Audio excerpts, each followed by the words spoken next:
Imagine pouring your heart and soul into a sport for 15, maybe 20 years. You train relentlessly, sacrifice everything, dream of representing India. Then, one day, it's over. Not because you wanted it to be, but because the system failed you. What happens next? Where do you go? For thousands of aspiring Indian athletes, this isn't a hypothetical question. It's a harsh, daily reality. We often see the glamour of sports, the big tournaments, the endorsements, the national heroes. But beneath that shiny surface lies a deeply challenging ecosystem, especially in India. This isn't just about not making it big. It's about a systemic lack of financial security, career alternatives, and mental support for those who dedicate their youth to sports. As young Indian professionals, we're all about building a strong financial future, a robust career, and mental resilience. But what if your career path, by its very nature, is a high-risk gamble with almost no safety net? This video isn't just for athletes. It's for anyone who believes in a fair chance, in supporting talent, and understanding the often overlooked struggles behind the scenes. We'll explore why a sports career in India, for many, becomes a tale of financial struggle and identity crisis, and what we, as a society, might need to change. Let's talk money, because that's where the biggest cracks often appear. Unlike a conventional career path where you might start with an entry-level salary, get increments, and build an EPF or NPS corpus, a sports career is a feast or famine scenario.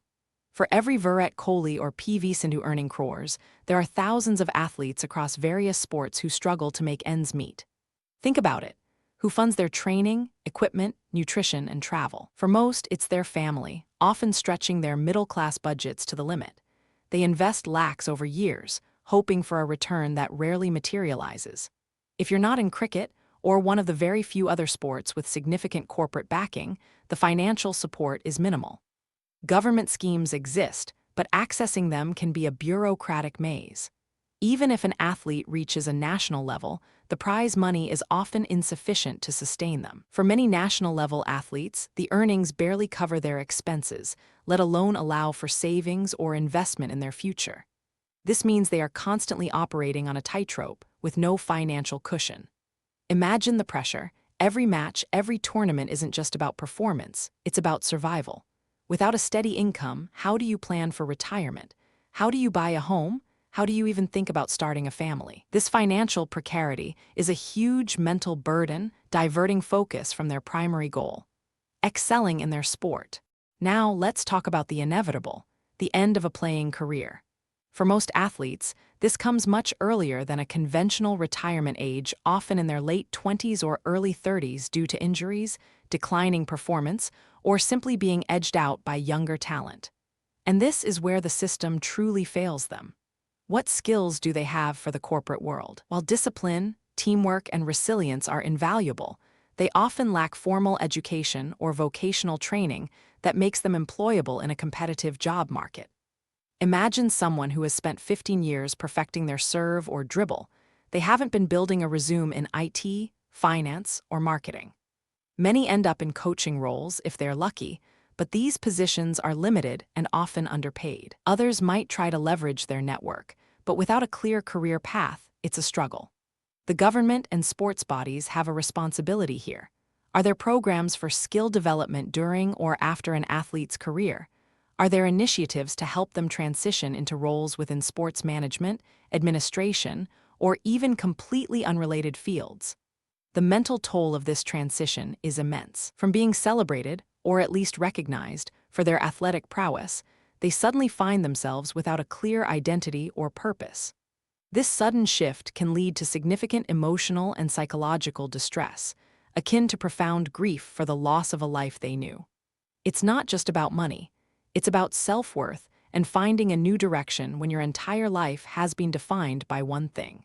So, what can be done? This isn't just a problem for athletes. It's a societal challenge that requires a multi-pronged approach. First, financial literacy and planning need to be ingrained from an early age.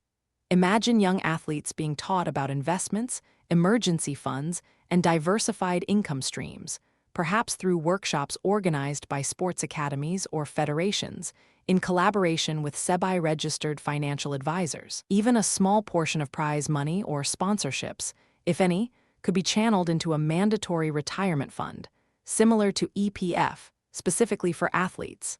Second, education and skill development cannot be an afterthought. Sports institutions should integrate flexible academic programs or vocational training that allows athletes to pursue studies alongside their training. Tie-ups with universities and colleges for distance learning or specialized courses could be a game changer. Imagine an athlete getting a degree in sports science, physiotherapy, or even business management, which could open doors post-retirement. Third, corporate India has a role to play. Many companies offer sports quotas, but these are often for government jobs or public sector undertakings. Private companies could explore hiring former athletes for roles where their unique skills, leadership, discipline, problem-solving under pressure are valuable.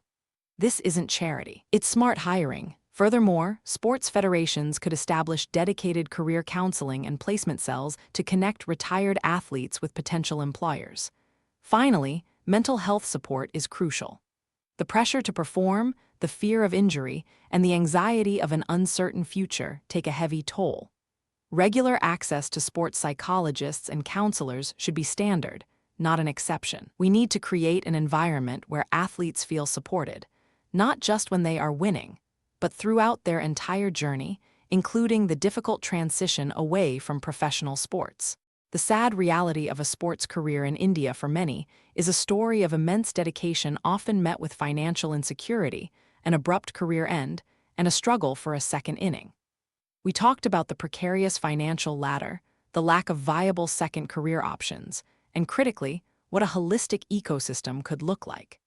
This isn't just about individual talent. It's about building a system that values and supports its athletes beyond the playing field. It's about ensuring that pursuing a passion doesn't mean sacrificing a stable future. If you found this discussion insightful, if it made you think about the unseen struggles, please hit that like button. Share this video with someone who needs to hear this, maybe a young athlete, a parent, or someone in sports administration. And if you want more deep dives into how money, career, and mental discipline intersect in the Indian context, make sure you subscribe to Mind and Money. Let's build a community that understands these complexities and pushes for better solutions.